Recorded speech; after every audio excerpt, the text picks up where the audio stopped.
Hello everyone, this is Neon. Welcome to Impromptu English with Neon. Today I'm here with an A to Z video of how to write an essay.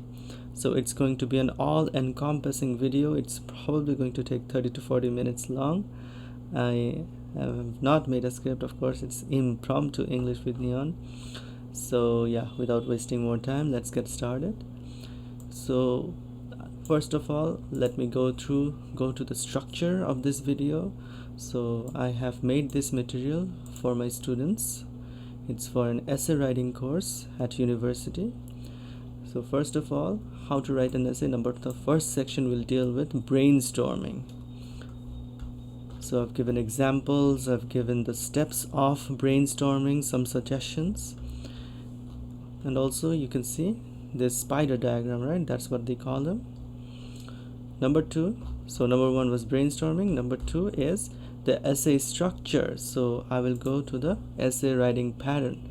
You can see there are 5 essential elements. You can say 5 main paragraphs of a core essay. Of course, an essay can be much longer, can be 10 paragraphs or even longer. But normally we teach students the basic essay structure, which is of 5 paragraphs. So for this 5 paragraph template, I've given them every possible way, so at least many possible ways to write a 5 paragraph essay with at least one example and also some suggestions. All right. So then I go to the body paragraph. This is also part of the essay structure. Okay, number 1. So you can see from these 5 elements in the list, so I go through each one of them. All right, introductory paragraph, and then body paragraphs, where there will be 3 body paragraphs. So there will be 1 subsection for body paragraphs, and then finally concluding paragraph. There will also be other sections here. I'll show you. So here B is body paragraphs, and even within the body paragraphs there are subsections like the topic sentence, supporting details, right, and also transitions. And then the third section, so before we go to the third section, the third subsection of the second part, which is again the essay pattern, right, the essay structure. So at the end, first of all introductory paragraph, second body paragraphs, and then finally concluding paragraph. So there are 3 essential subsections in the essay structure. So here is number C. After the transition, you can say it's number D even. So it is conclusion, right? And then the third main section is editing and proofreading. So even though I said it's going to be an all-encompassing video on essay structure, so I have not actually elaborated on this part, on this third section in this lecture material, and also I will not be elaborately discussing editing and proofreading because I want to dedicate an entire video or more, probably more, on this one. So it's just the main bullet points here, not with examples, not with suggestions. All right, that's going to be in another video, inshallah. And then finally, of course, an example of a full essay with a thesis statement, topic statements, all right, and supporting details. All right, so let's go from the very top. How to write an essay. Writing an essay is an essential skill that every student should develop. Whether you are in high school or university, mastering the art of essay writing will greatly benefit your academic and professional journey. I think everyone watching in this video, everyone has written at least one essay, probably more than 10 essays from their schooling, college life, university life. If you're university students who are watching my video, you've written many an essay throughout your life, right? But maybe most of you have not mastered the art of essay writing, or at least maybe even don't have an idea of the main structure, body structure of an essay, because an essay is a very broad thing.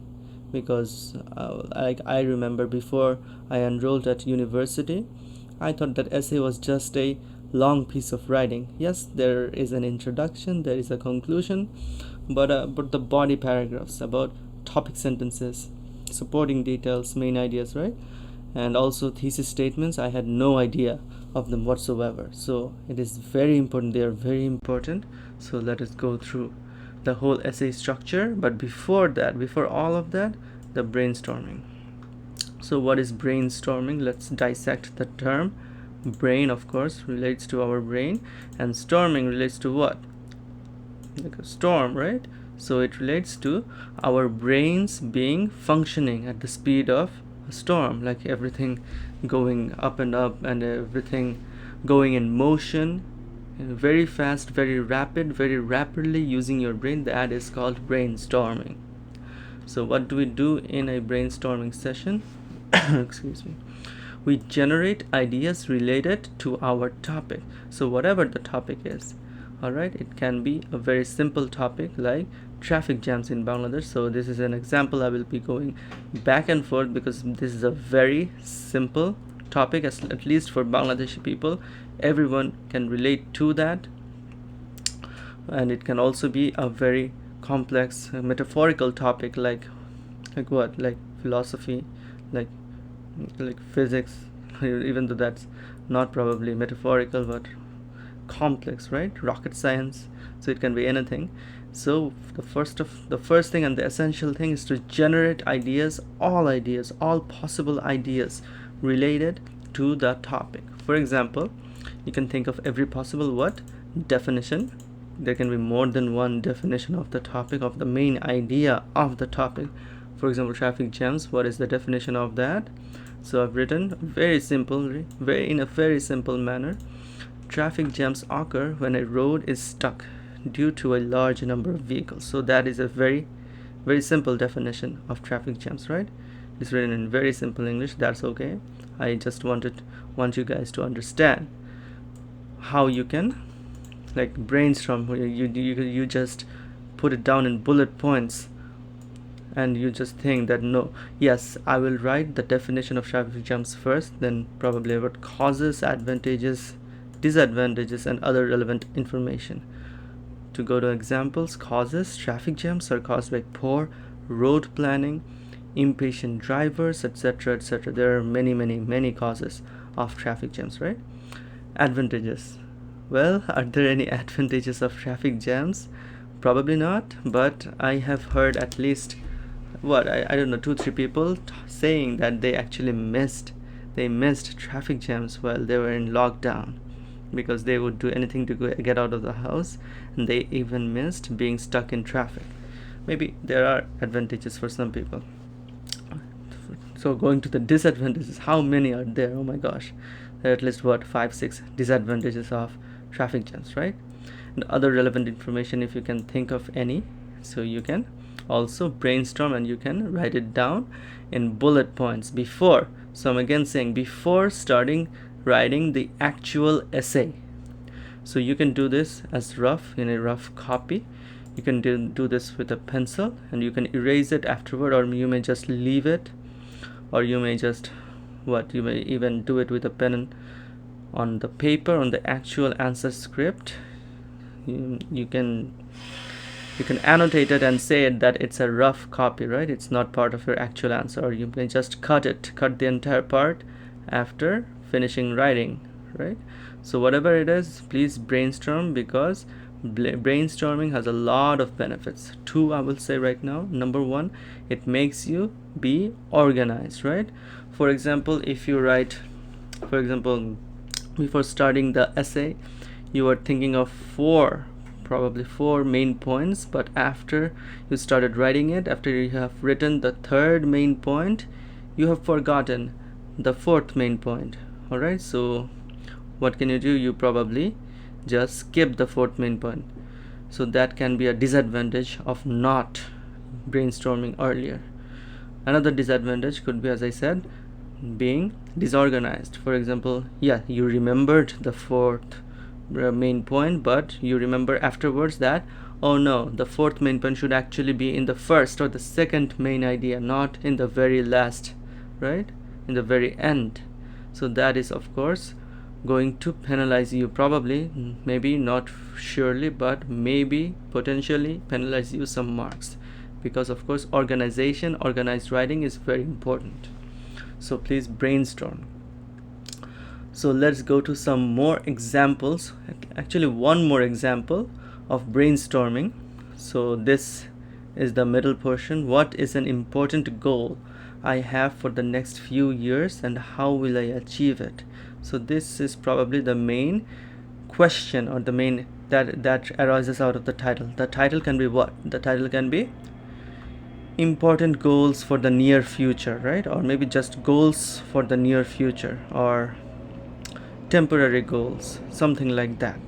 So you can think of a lot of things in your brainstorming session. This is called a spider diagram, though it doesn't look like a spider, just like you can do it like this, or you can do it like I did in bullet points, 1 2 3 4 5, whatever works for you. Okay, so look at this. What is an important goal I have for the next few years? So you can think of learn a new language, and then how will you learn a new language? You have to choose the language you want to learn, right? Arabic, Spanish, French. Then you also may want to sign up for a language course. What about other current goals? Keeping in touch with family and friends. How?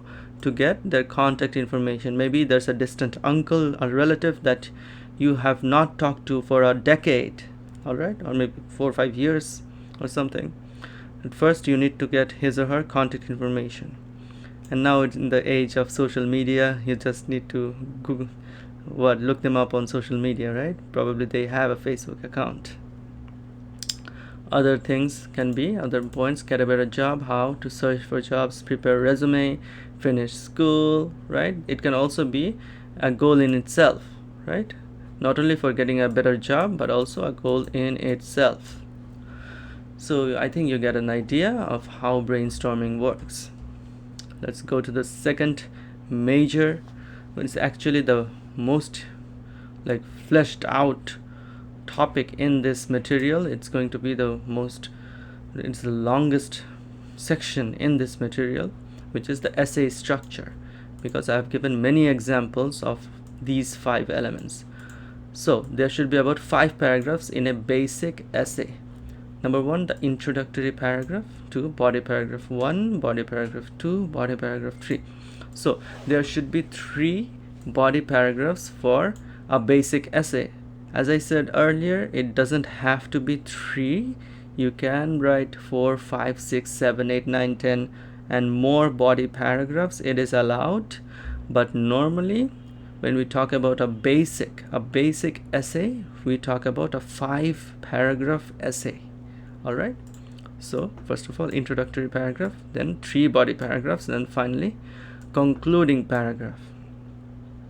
So how do you write an introductory paragraph?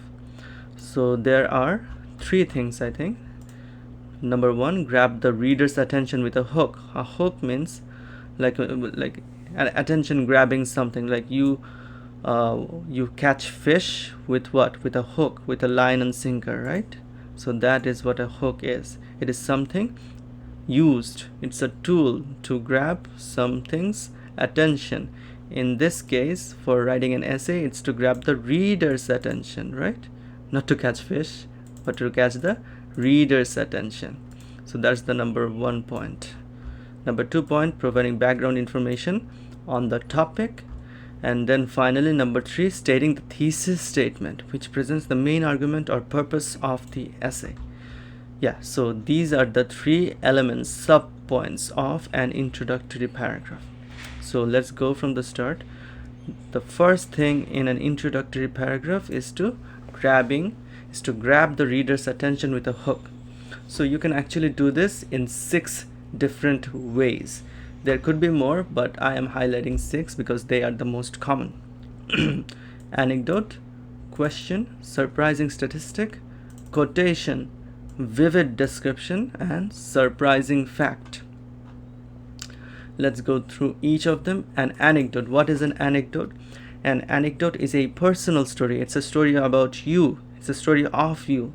It's not a story of your friend. It's not a story of your father, mother, brother, lover, anyone. It's a story of yourself, and it's normally a short story. It's not like an epic story which will take what, hours to say. It's normally a short story about yourself.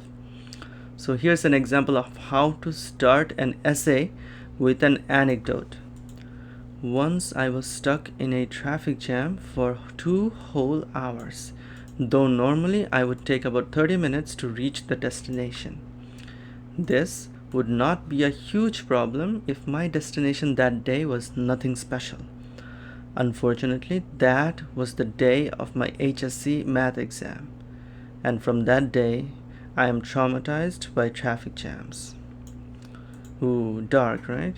So that's an anecdote about what? About traffic jams. So the title of the essay is something like traffic jams in Bangladesh. So you could start out like this with a personal story about traffic jams, about how traffic jams cost you something very major, or maybe almost cost you but it didn't happen, you just made it. Maybe you missed a flight because of traffic jam. Maybe like it's very unfortunate, but maybe even people lose their lives because of traffic jams, right? Because the ambulance, maybe they can't get to the hospital in time for just a few minutes of traffic jam, right? Lots of tragedies may happen. So besides the anecdote, there are 5 other ways. So let's go through them. You can also start your essay with a question. Have you ever wondered what the world would be like if time travel were possible? Picture the endless possibilities, the chance to revisit history or glimpse into the future. It is a concept that has fascinated humanity for centuries. So what is the title? It is something like time travel, right? Alright, so it's a very catchy way to start the essay. Number 3, surprising statistics. Statistic means what? A number, right? Did you know that over 1.8 billion single-use plastic bags are used and discarded each week? Each week, not only like each year, not 1 month, but each week. This staggering, which means this surprising, this incredible, but in a bad way. This staggering figure highlights the urgent need for sustainable alternatives and raises the question of our responsibility in protecting the environment. Alright, so this is indeed a very surprising statistic. I didn't know that it was 1.8 billion plastic bags, which are only for single use. They are discarded. What are discarded? Like they are trashed, right? They are used and then they are like taken to the trash can, to the dustbin, right? So as we know, maybe I think all of us know that plastic is what?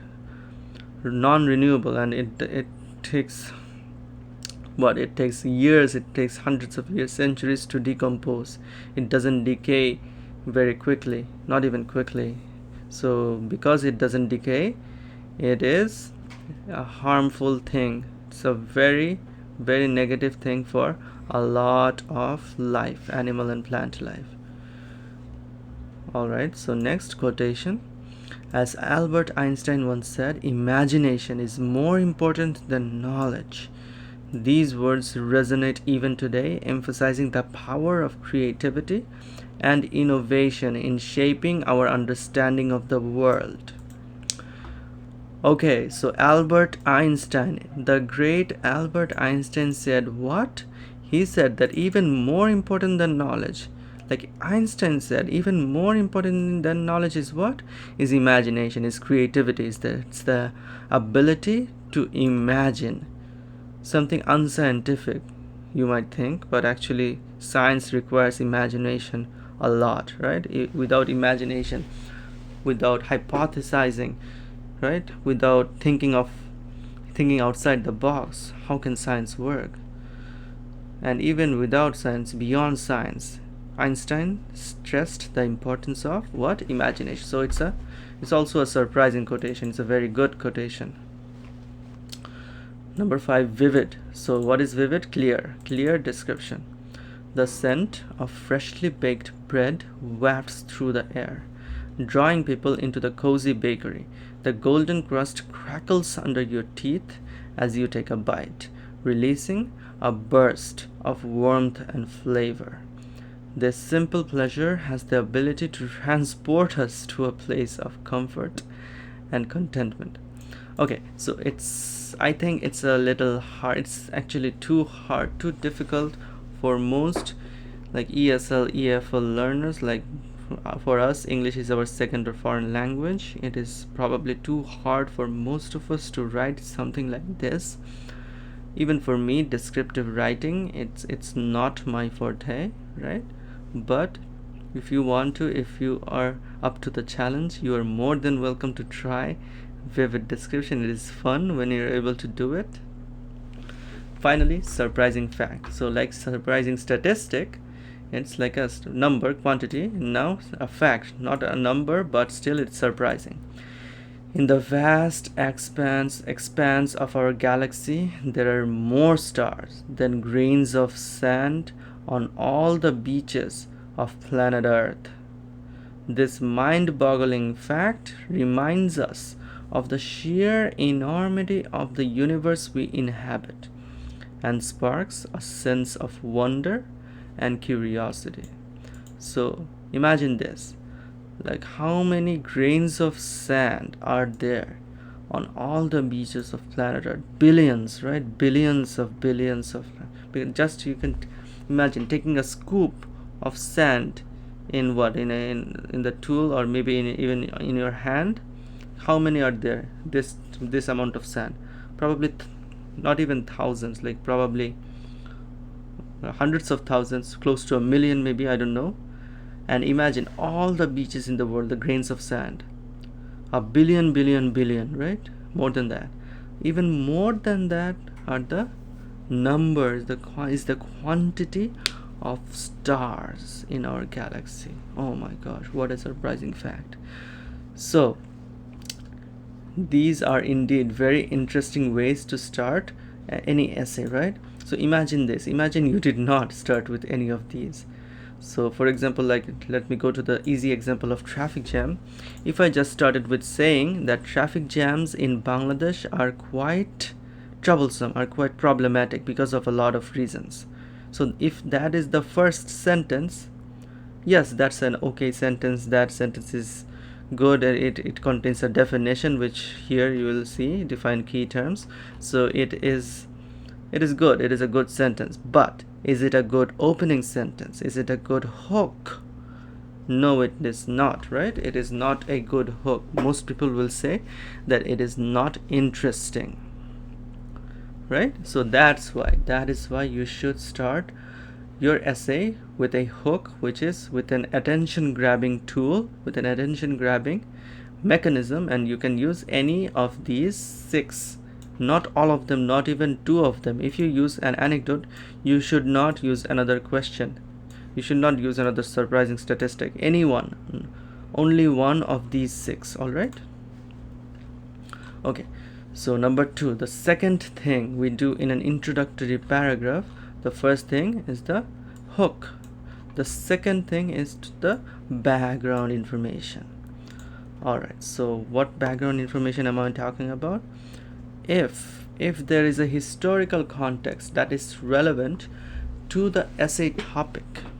For example, here it's written the French Revolution of 1789. So the topic was most probably something like the French Revolution, right? So if the topic is French Revolution, we, of course, whoever knows even a little bit about the French Revolution, you will know that it's a revolution. It was something very, very pivotal in the history of the world, not only of France, but it is a very, it is a historic event in the whole world, right? So that's why providing a little bit of historical context, historical information is very appropriate for such topics. So here's an example. The French Revolution of 1789 was a pivotal, which means it's a very important event that reshaped the political, and social landscape of France, marked by widespread discontent, economic inequality, and political corruption. It led to the overthrow of the monarchy and the rise of a new era of democracy. To fully grasp the significance of this revolution, it is essential to delve into the conditions that preceded it. Precede means that came before, right? Okay, so what other examples of historical context could be there? Our very own liberation war in Bangladesh, right?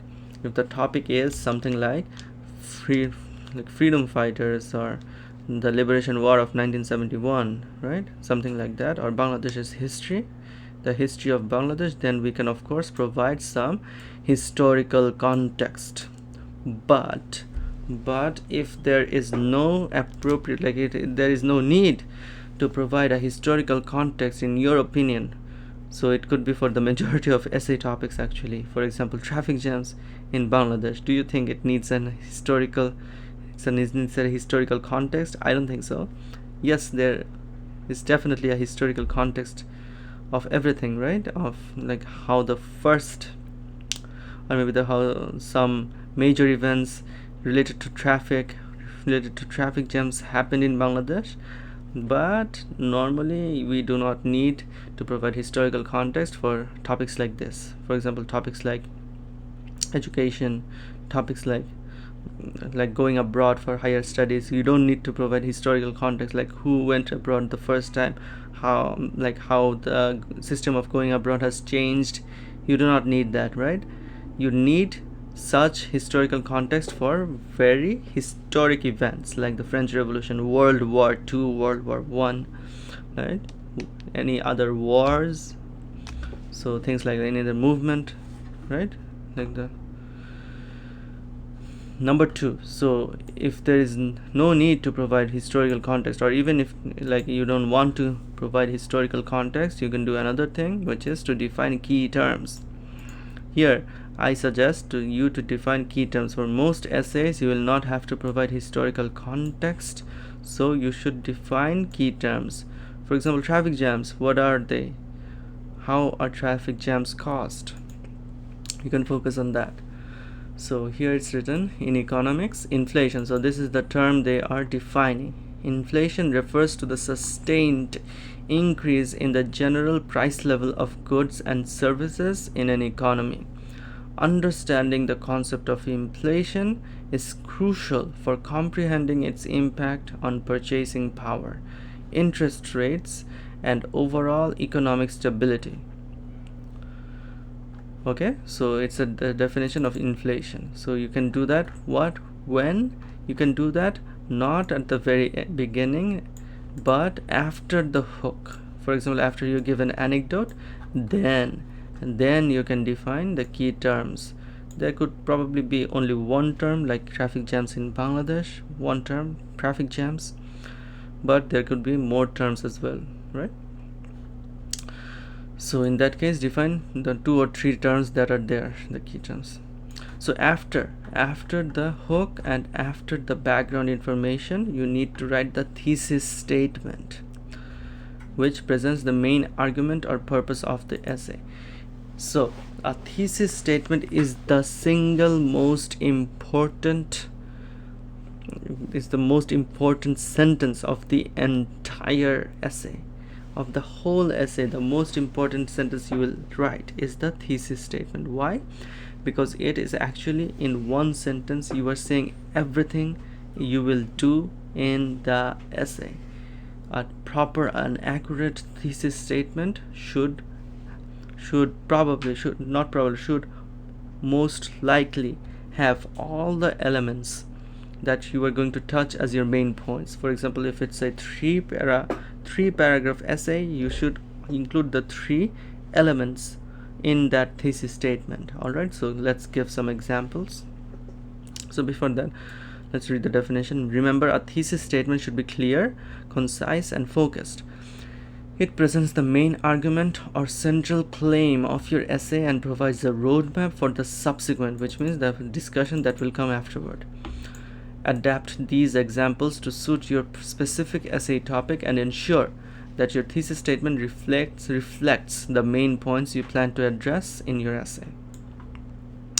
So I've given 5 examples of thesis statements. So if the topic is gender equality, then a thesis statement could be something like this. Achieving true gender equality requires dismantling social norms. Dismantle means destroying.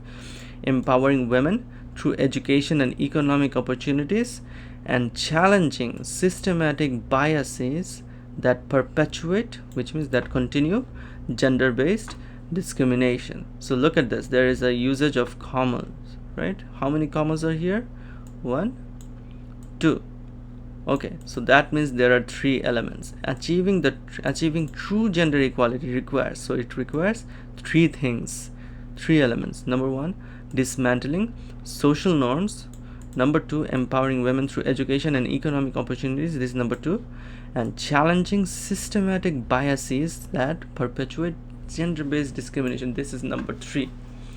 So here are the 3 things, main ideas of this essay, which are all encompassed, which are all written in one sentence, which is called the thesis statement. So the other examples are the same thing, like you can see here. While advancements in technology have greatly enhanced communication and productivity, the increasing reliance on digital devices has raised concerns about what? Privacy. This is one concern. Social isolation is another concern, and the erosion of critical thinking skills. So again, there are 3 main points in a thesis statement. I will talk about one last thesis statement: the impact of social media. Though the influence of social media today is overwhelming, it also raises concerns about privacy. So what concerns about privacy? Concerns about mental health and the distortion of reality. So there are 3 main concerns of the impact of social media, right? So all of these 3 are written in one single sentence. So that is the thesis statement. All right, so it's the introduction part is done. Again, to recap: number 1, in introduction, a hook. Number 2, background information. And number 3, the thesis statement. That's all for the introductory paragraph. Coming to the body paragraphs, we get another key term, which is topic sentence. It is not to be confused with thesis statement. Alright, topic sentence, a topic sentence and a thesis statement, they are not the same, but they derive. A topic sentence derives from the thesis statement. So remember that I said the thesis statement should have about 3 main ideas. So if you write those main ideas, each of those main ideas in sentence form, then they become individual topic sentences. So one thesis statement, 1, 2, 3 topic sentences. If one essay has 3 main body paragraphs, then one thesis statement has 3 topic sentences. Is that clear? So a topic sentence introduces the main idea of each paragraph. A topic sentence is a concise statement, which is concise means short but clear, that expresses the main idea or argument of a paragraph in an essay. It serves as a guidepost for the reader, indicating the focus of the paragraph and its relationship to the overall thesis statement or essay prompt. The topic sentence is typically located at the beginning of a paragraph and helps maintain the coherence and logical flow of ideas within the essay. So I'm giving 4 examples. Let me read 2 of them. Traffic jams in Bangladesh. Arguably, the worst consequence of traffic jams in Bangladesh is that it sometimes causes delays in important events. Okay, so how many main ideas are here? 1, right? Arguably the worst consequence, which is probably the worst thing about traffic jams in Bangladesh is one thing, which is that it causes delays in important events. So there is only one main idea in each topic sentence. All right, there can be 3 main ideas in one thesis statement, but 1 main idea in one topic sentence. So essentially, a thesis statement comprises of all the main ideas of one essay, of the essay, and the topic sentence is made up of the individual main ideas of the thesis statement. If the thesis statement has 3 main ideas, then one thesis statement equals to 3 topic sentences. Let's go to gender equality.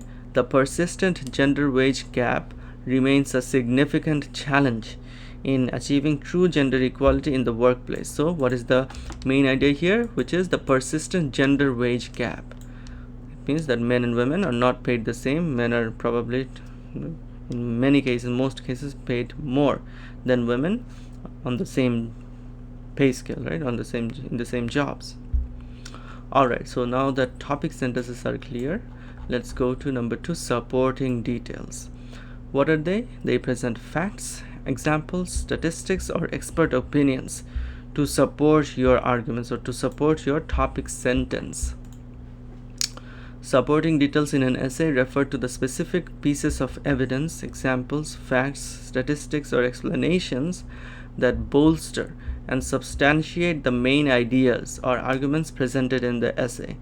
They provide further clarification, validation, and support for the claims made in the essay and help to persuade the reader of the essay's validity.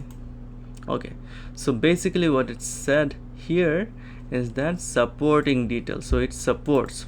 The details do what? The details support. What do they support? They support your arguments. So in more technical terms, the supporting details are actually underneath topic sentences. All right, so one topic sentence, there can be 3 topic sentences for one thesis statement, and for each topic sentence there can be what? Supporting details. There can be 3 supporting details, 4 supporting details for each topic sentence. For example, if the essay topic is climate change and the topic sentence is the burning of fossil fuels and the resulting greenhouse gas emissions are the primary drivers of global warming. So 2 things are the primary drivers of global warming. Number 1, the burning of fossil fuels, and the resulting greenhouse gas emissions from the burning of fossil fuels. Alright, so how can I support that topic sentence if I just write this sentence and move to the next topic sentence? Do you think it will be an essay? It will be a good essay? No, it will not be. That's why in every paragraph, if this is the first sentence of the paragraph, then the rest of the paragraph should be supporting this topic sentence. How? So here are 3 supporting details as examples. So number 1, you can use a fact. According to the Intergovernmental Panel on Climate Change, IPCC, carbon dioxide levels in the atmosphere have reached their highest levels in the past 800,000 years, largely due to human activities such as the burning of fossil fuels. So if you don't know this, you cannot write, right? If you do not know the statistic, but still you know that you know about gas emissions, you know about the ozone layer probably, right? You know about the temperatures rising because of climate change, so you can write those things. Another example, another supporting detail is to give an example. The increased frequency and intensity of extreme weather events such as hurricanes and heat waves are clear indications of the impact of climate change. For instance, so there's an example, Hurricane Harvey in 2017 resulted in unprecedented flooding in Houston, Texas, causing significant damage and loss of life. You can also add a data to support your topic sentence. A study conducted by NASA reveals that the Earth's average surface temperature has risen by approximately 1 degree Celsius since the late 19th century. This temperature increase is largely attributed to the accumulation of greenhouse gases in the atmosphere. So you can see that all these supporting details are actually supporting this topic sentence. All of them are specifically connected to this topic sentence. Alright, so they are supporting details. They support who? They support what? They support the topic sentence.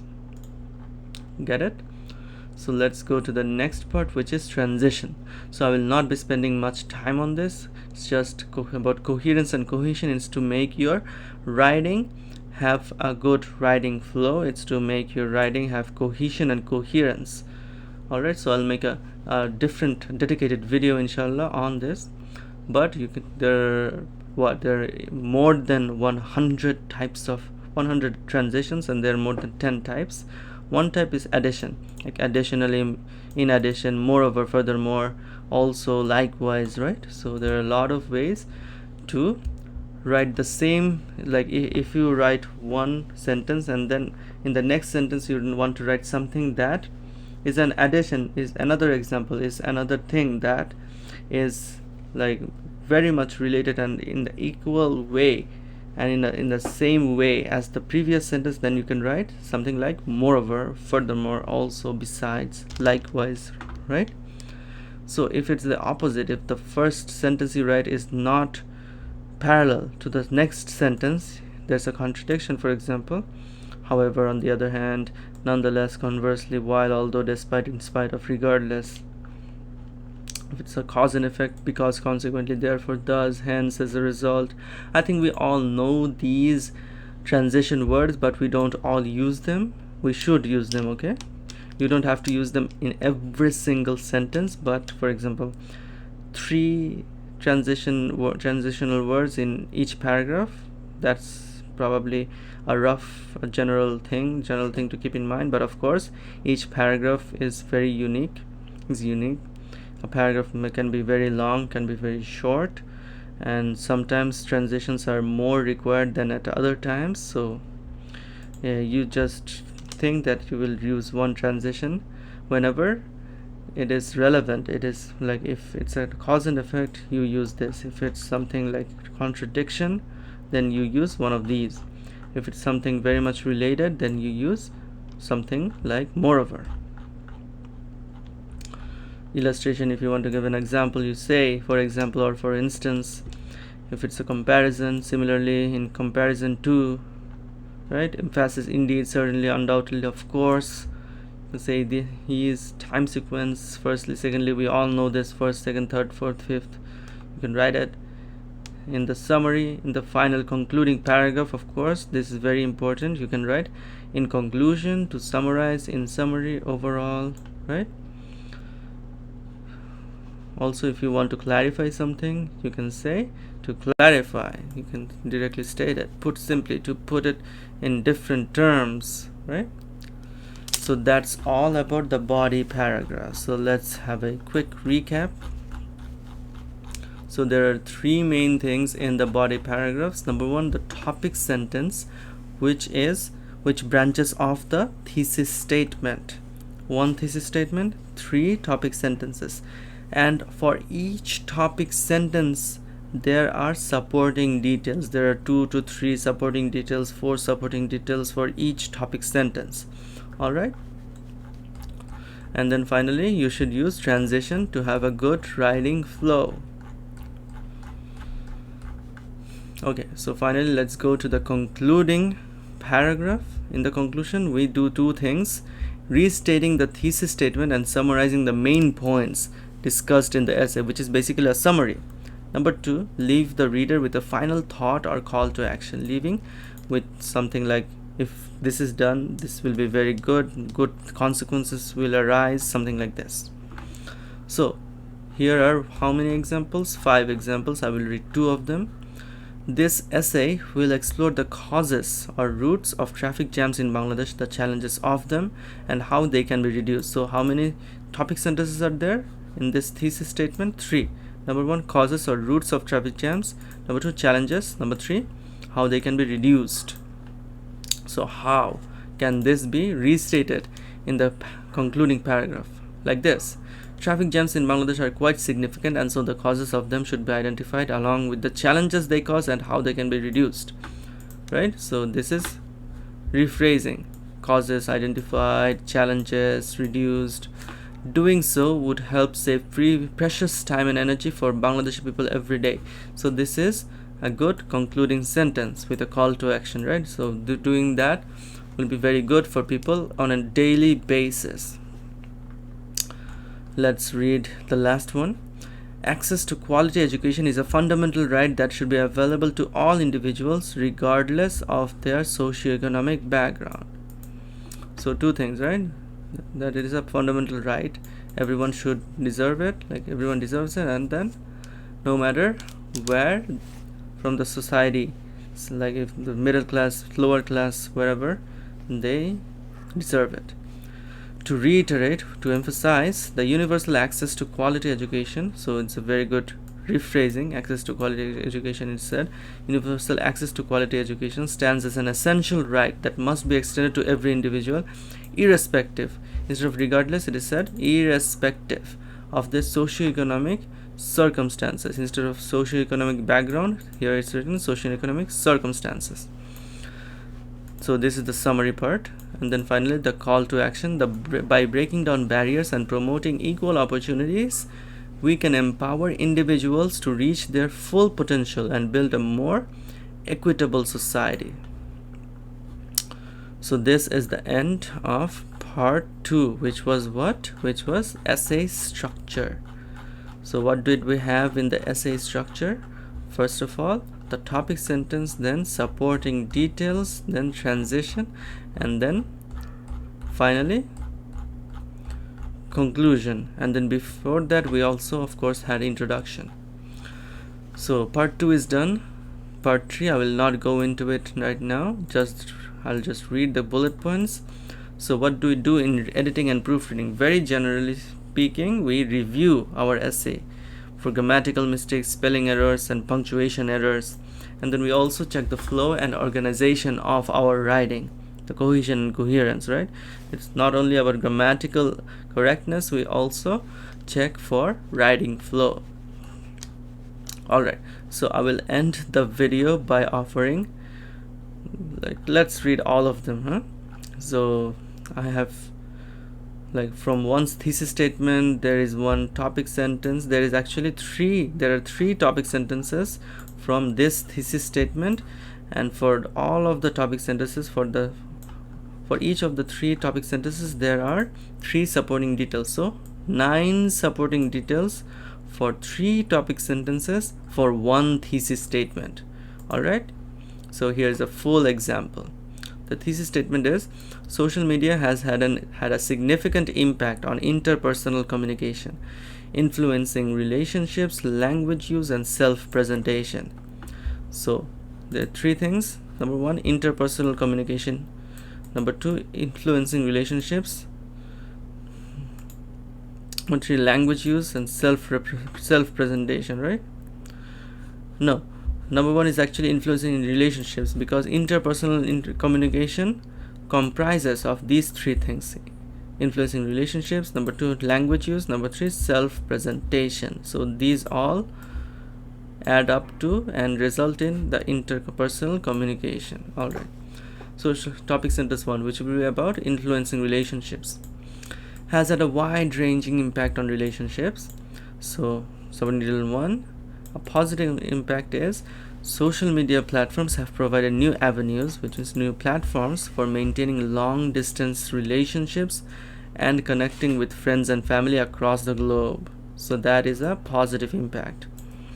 So what could be another positive impact is that online communities and support groups formed through social media have allowed individuals to find like-minded people, which means similar-minded people, and built meaningful relationships based on shared interests or experiences. That is another positive impact. Of course, there is a negative impact as well. Studies have shown that excessive use of social media can lead to a decline in face-to-face interactions and a decrease in the quality of relationships. All right, so these 3 supporting details make up what? Make up this topic sentence. Wide-ranging impact on relationships. 3 impacts, 2 positive, 1 negative impact are mentioned here. So what is topic sentence number 2? Social media has significantly influenced language use. It was also written here, language use is the second main point. So here in sentence form it is said, has significantly influenced language use. Supporting detail number 1, the informal and abbreviated language commonly used on social media platforms such as acronyms and emojis has permeated, which means spread, into everyday communication, altering, which means changing, traditional language norms. Norms, what do norms mean? They mean standards, like what are normally done. Supporting detail number 2, social media has created new forms of communication such as hashtags and viral trends that shape linguistic trends and influence popular culture. So that is another separate point from this point. So this point is specific and this point is like about hashtags and viral trends. So these support this topic sentence of language use. Number 3, the constant exposure to diverse opinions and perspectives on social media has encouraged the use of inclusive language, which means like not saying slang words, not being being more embracive, inclusive of homosexual and transsexual people, the LGBTQ community, and also other language, like not using the N word for black people, only black people can use it, and other things and other slang which are very much frowned upon, if not legally, right, legally punishable. So that is of course maybe not developed, but at least encouraged by social media, has encouraged the use of inclusive language and fostered awareness of societal issues related to language and identity. So this of course goes into language use. Number 3, social media has shown impacts on self-presentation. Here it was self-presentation was the last main point, and here in the last topic sentence it is put in a sentence. So here are 3 supporting details to support this topic sentence. Social media platforms offer individuals the ability to create their online identities, selectively presenting themselves in ways that align with their desired image. Okay, so they can actually pretend to be people that they are not. They can have like profile pictures, cover photos, other posts. They can have fake IDs. They can have even if they're not, these are not fake IDs. We all we choose what we put on social media, right? Some people may put only sad, depressive things on social media, and most people actually put only the happy sides. The pressure, the supporting detail number 2 is the pressure to maintain an idealized online persona has led to increased rates of anxiety, self-esteem issues, and body image concerns among social media users, right? We all can relate to this maybe. Supporting detail number 3, social media has provided a platform for self-expression and creativity, allowing individuals to showcase their talents, passions, and personal growth. For example, there are their achievement posts, there are other posts that we can share. People share poetry, people share writing, people share art on social media. Other people praise them or maybe review them, right? In this example, the thesis statement addresses the overall impact of social media on interpersonal communication.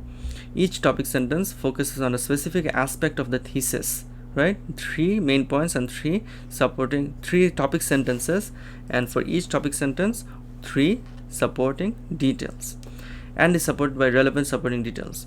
These supporting details provide evidence, examples, and research findings that strengthen and substantiate the main points of each topic sentence. So we are actually done with the whole material. So let's have a very quick recap.